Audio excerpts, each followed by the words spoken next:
বৈষম্যবিরোধী ছাত্র আন্দোলনের আরেক হত্যা মামলায় সাবেক শিক্ষা ও সমাজ কল্যাণমন্ত্রী ডাক্তার দীপুমণিকে ফের ৪ দিনের রিমান্ড মঞ্জুর করেছেন আদালত।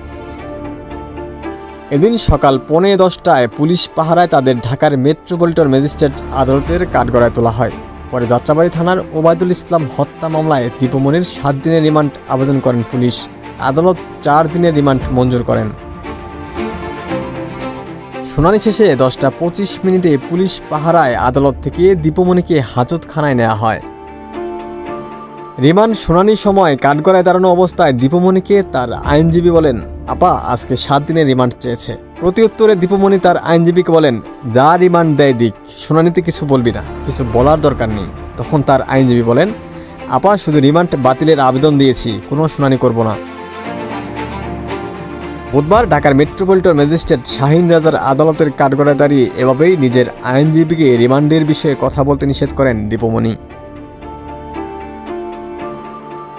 এদিন সকালে দীপুমণি সহ অন্যান্য আসামিদের আদালতে হাজির করা হয়।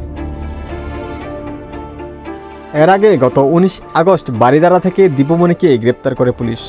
মামলার অভিযোগ থেকে জানা যায়, বৈষম্যবিরোধী ছাত্র আন্দোলনের সময় গত ৪ আগস্ট বিকেল ৫টার দিকে যাত্রাবাড়ির কাজলা পেট্রোল পাম্পের সামনে আওয়ামী লীগের নেতারা সহ ১৪ দলের নেতাকর্মীরা অবৈধ অস্ত্র দিয়ে নির্বিচারে হাজার হাজার জনতার উপর গুলি চালান। এতে ওবায়দুল ইসলাম গুলিবিদ্ধ হয়ে মারা যান।